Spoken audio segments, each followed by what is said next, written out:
My name is Sarah Thompson, and I'm 38 years old. I live in a small town on the outskirts of Boston with my husband Michael and our 10-year-old daughter Emily. During the week, I teach 4th grade at the local elementary school, and on weekends, I cherish time with my family. I still vividly remember 15 years ago when I was in college. A young man sat next to me in the library while I was studying. His name was Michael. We talked about literature and hit it off right away. After that, we went on many dates and got married after graduation. Michael got a job at a local construction company, and I fulfilled my dream of becoming a teacher. When Emily was born, it felt like our happiness had reached its peak. Lately, Michael's been coming home late more often, and I'm starting to worry. But he just says, "I'm busy with work." Emily seems lonely, not seeing her father as much. Still, we're a happy family. On weekends, we have picnics in the park or watch movies together. But recently, I've started to feel that something's not quite right.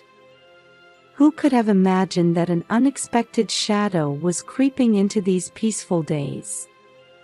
On Friday afternoon, I was able to leave school earlier than usual.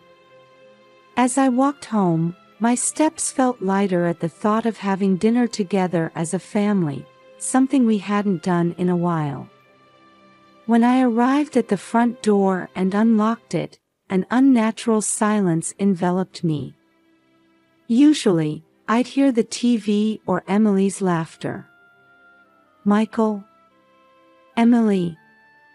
I called out as I headed to the living room. What I saw there took my breath away. Michael and Emily were lying on the floor. "Michael! Emily!" I screamed as I rushed to them. Michael was breathing with difficulty, and Emily seemed to be having a seizure.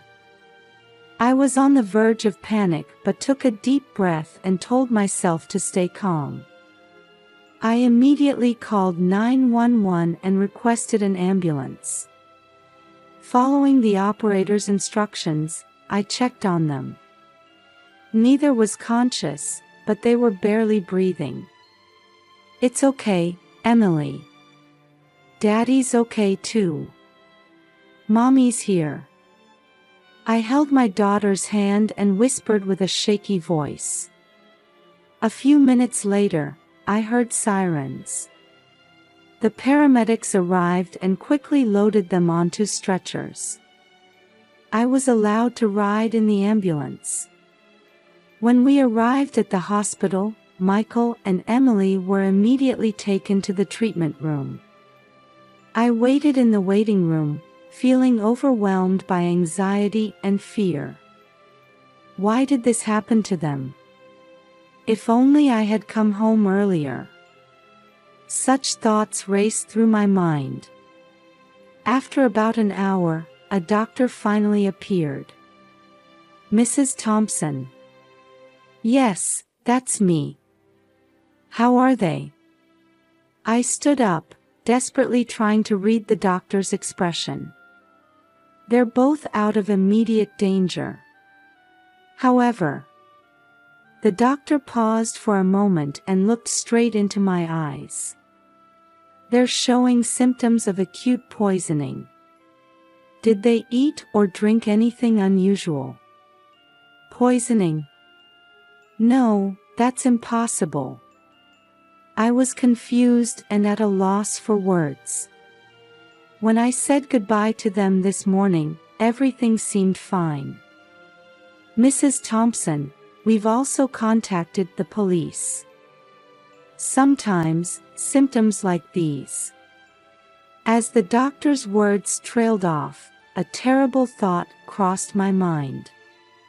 Could someone have intentionally? No, that's impossible. I couldn't help but cry out. The doctor looked at me sympathetically and said quietly, "Please talk to the police when they arrive. We'll do our best to treat them." With that, the doctor left. I collapsed into a chair and covered my face with my hands. I couldn't understand what was happening. I desperately tried to recall the events of the morning. Michael left for work early, I saw Emily off to school, and then I went to work. It should have been a normal morning. But why were they showing symptoms of poisoning? And the police? My heart felt like it was being crushed by anxiety and fear. But I had to be strong for Michael and Emily. I took a deep breath and tried to regain my composure bit by bit. Tomorrow will surely be tough. But for the sake of my family, I'll overcome anything. After spending the night at the hospital, I was finally able to return home as the sun was rising.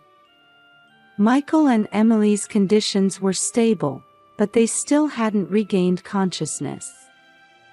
As I opened the front door with my exhausted body, 2 police officers were standing there. "Are you Mrs. Sarah Thompson?" the tall male officer asked. "Yes, I am," I answered, confused. "We'd like to ask you a few questions about yesterday's incident," the female officer said. I invited them into the house. As we sat in the living room, the male officer began to speak. "Could you tell us in detail about yesterday's events?" I explained as accurately as possible everything from yesterday morning until I returned home. The officers listened intently, occasionally taking notes. "Mrs. Thompson, have you had any disputes with your husband or daughter?" the female officer suddenly asked. "Huh? No, nothing like that," I answered, surprised. "You see, the symptoms of your husband and daughter suggest the possibility of intentional poisoning," the male officer said quietly. At those words, my heart began to race. "Are you suspecting me?" The officers looked at each other, and the male officer carefully chose his words. "At this point, we can't rule out any possibilities. We ask for your cooperation."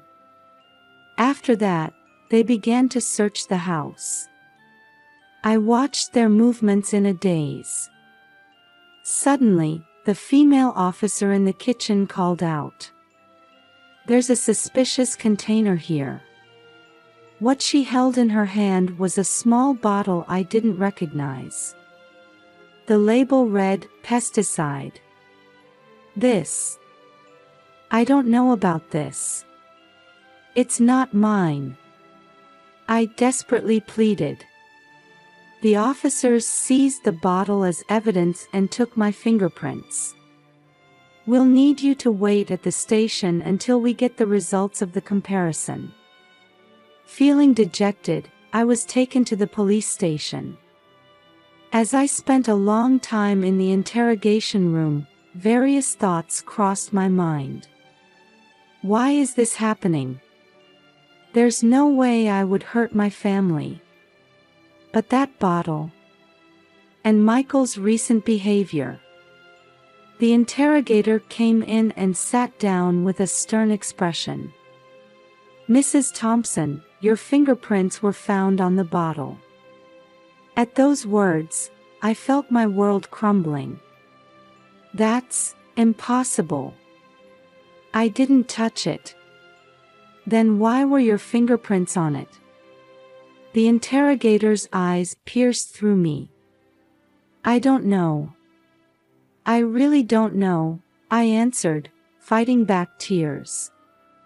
The questioning continued, but all I could do was plead my innocence.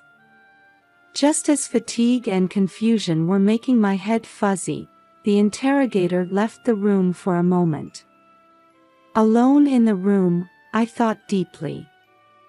The only way out of this situation is to uncover the truth myself. But how? At that moment, a possibility crossed my mind. Could it be?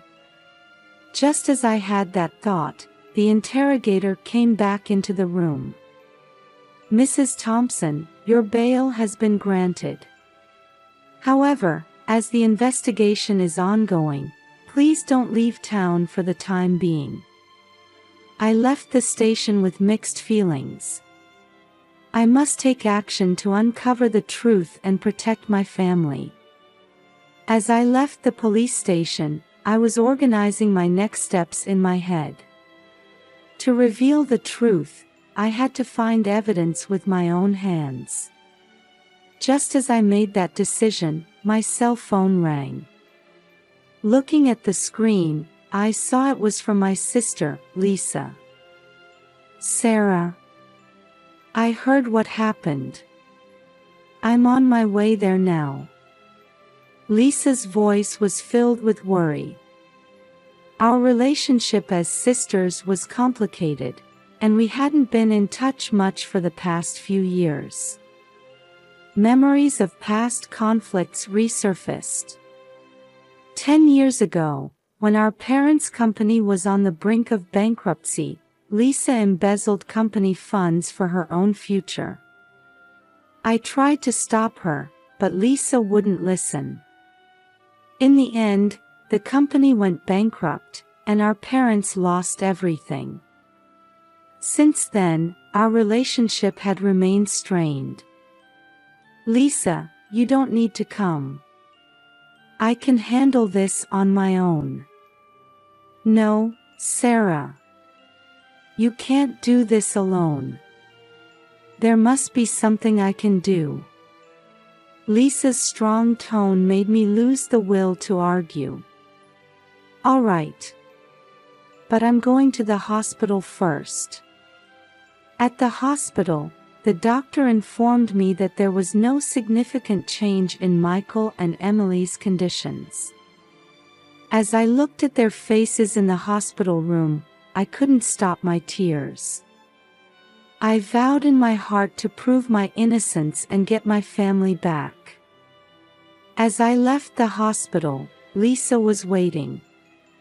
"Sarah, is what the police are saying true?" I took a deep breath and answered, "No. I would never hurt my family."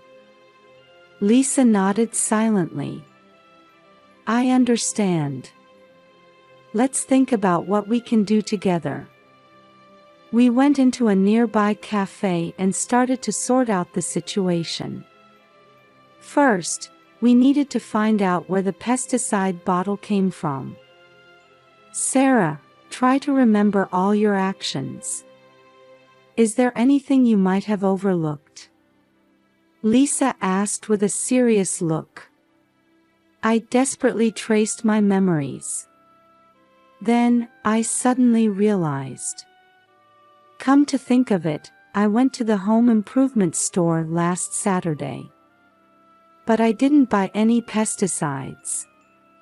Lisa's eyes lit up. "That's it.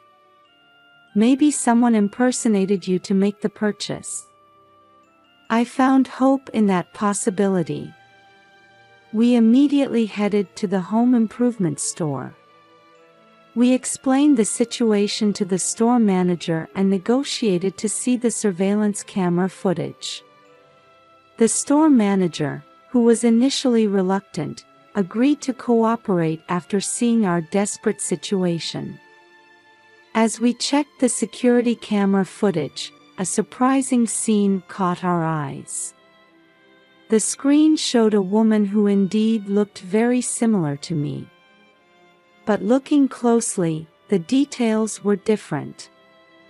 The person stopped in front of the pesticide shelf and picked up a bottle. "This is it."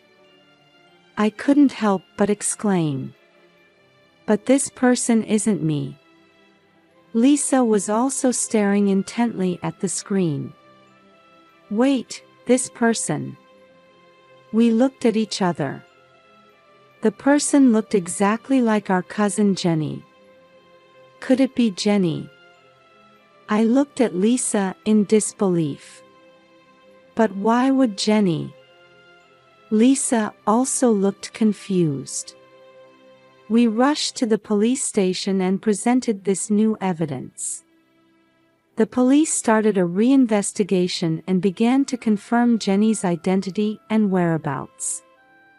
A few days later, we received a call from the police. They said Jenny had been arrested. The interrogation revealed shocking facts. Jenny had apparently been jealous of my life for years. A happy family, a stable job, and above all, the trust of our parents. Jenny had plotted to take all of that away. Why would Jenny go that far? I listened to the police officer's explanation while crying. However, mysteries still remain. How did Jenny enter the house and mix in the pesticide? And why were only Michael and Emily affected? The path to the truth is not over yet. But with this glimmer of hope, strength welled up in my heart. I must continue to fight to protect my family and reveal the truth. Lisa put her hand on my shoulder. Sarah, let's get through this together. I won't leave you alone again. My sister's words filled me with warmth. It's time to overcome our past conflicts and join forces as sisters. The journey to uncover the truth continues. But I'm not alone anymore. With the bond of family and a new bond with my sister, I continue to move forward. As the police investigation progressed, Lisa and I continued to pursue the truth on our own. Even after Jenny's arrest, there were still many points that didn't make sense. One day, I noticed something odd about Lisa's behavior. Her voice trembled when we talked on the phone, and she avoided eye contact. It was clear she was hiding something. Lisa, you know something, don't you? I looked at my sister with a serious gaze. After a long silence, Lisa finally spoke. Sarah. I'm so sorry. And then, a shocking truth was revealed. Jenny's plan was actually devised by Lisa. But why? I asked in disbelief. Lisa began to explain through tears. She had been jealous of my life for years. The trust from our parents, a stable job, a happy family. Lisa had plotted to take it all away. But in the very end, I lost my courage. So I asked Jenny to do it. I was at a loss for words. My heart, which had believed in the bond between sisters, was shattered into pieces. But an even more shocking fact awaited. Michael's affair and his conspiracy in this plan were revealed. Lisa continued, Michael was just an affair partner at first. But he also wanted to hurt you. In my mind, all the recent events started to connect rapidly.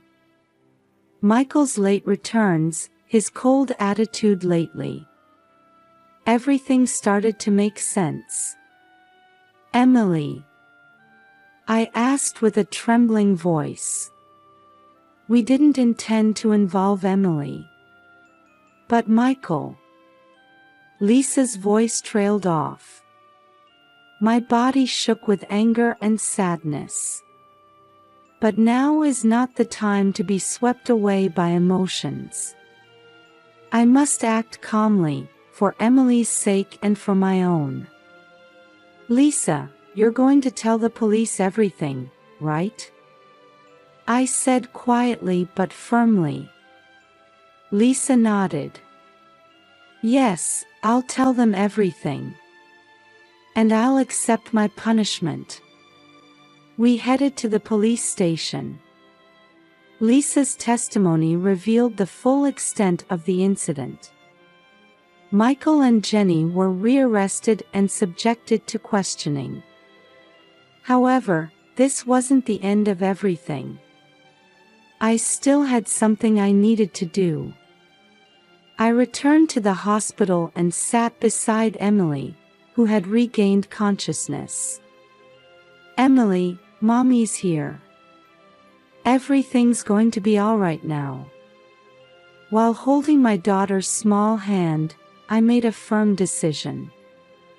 We would overcome this experience and start a new life. A few weeks later, the trial began. I stood on the witness stand and told the whole truth. Lisa, Michael, Jenny. Their actions were unforgivable, but I didn't harbor any feelings of revenge. Instead, I said to the judge, please give them appropriate punishment. However, Emily and I will begin a new life. We want to live looking forward, without being trapped by the past. After the trial, Emily and I decided to start a new life in a different town. Lisa is serving her time in prison. Sometimes, I receive letters from her. Sarah, I'm truly sorry. I finally understand your strength and kindness. I smiled as I read that letter. I believe people can change. Emily is regaining her strength day by day. Every time I see her smile, I make a vow. No matter what difficulties may await us, we can overcome them. As we ate dinner together in our new home, just Emily and me, I thought to myself, this is our new beginning. And this beginning is full of hope. A year has passed since the trial, and Emily and I have gotten used to our new life. We're living in a quiet suburban house, helping each other through each day. One day, I received a request from Lisa for a visit. I was hesitant, but with Emily's encouragement, I decided to go to the prison. Sarah, thank you for coming to see me, Lisa said with tears in her eyes. Emily said she wanted to see her aunt, I answered quietly. Lisa took a deep breath and began to speak. For the past year, I've been reflecting every day. When I think about the pain I caused you and Emily, my heart feels like it's going to break. I listened silently. Lisa continued, I'm not asking for forgiveness. But after I'm released, I want to make amends to you both. Those words spread warmth in my heart. Lisa, we're sisters. It might take time, but I believe we can walk together again. A look of relief appeared on Lisa's face. Sarah, thank you. After the visit, on my way home, I thought to myself, family bonds can sometimes be hurt and almost broken. But the power to repair them also lies within the family. A few months later, I received a letter from Michael. Sarah, Emily, I'm truly sorry. I deeply realize my own foolishness and weakness. Emily, Daddy can't come back, but I'll always love you. Emily cried as she read the letter. I hugged my daughter and said, Emily, Daddy made mistakes, but his love for you is real. Let's keep moving forward together. Emily nodded through her tears. At that moment, I felt the bond between us mother and daughter grow even stronger. Over the next few years, our lives gradually but steadily moved in a positive direction. Emily made new friends at school, and I started getting involved in the local community. After her release, Lisa moved close to us. At first, we were both hesitant, but gradually we began to rebuild our relationship as sisters. One weekend, the three of us went on a picnic. Under the blue sky, on the green grass, Emily was running around happily. "Sarah, I never thought a day like this would come," Lisa said softly. "Yes. But this is our new beginning," I answered with a smile. At that moment, Emily came running with a bouquet of flowers in her hand. "Mom, Aunt, these are for you." Lisa and I accepted the flowers from Emily. At that instant, I strongly felt the love flowing between the three of us. "Hey, Lisa," I said to my sister. "Let's keep walking this path together." Lisa nodded with tears in her eyes. "Yes, together. As a family." That evening, when we got home, Emily picked up her father's photo for the first time in a long while. "Mom, have you forgiven Dad?" I thought deeply. It might be difficult to forgive completely. But we shouldn't forget the good things about Dad either. Everyone makes mistakes. What's important is how we live afterwards. Emily nodded quietly. "I want to be strong like you, Mom." Those words brought tears to my eyes. "Emily, you're already strong enough. Let's keep getting stronger together." We hugged, enveloped in warm feelings. A new morning came. The sunlight streaming through the window seemed to herald the beginning of our new life. Overcoming the pain of the past, reaffirming family bonds, and starting to walk towards a new future. I took a deep breath and whispered to myself, "Well, it's the start of a new day. May today be another happy day."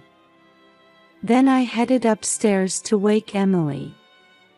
Our new story has just begun.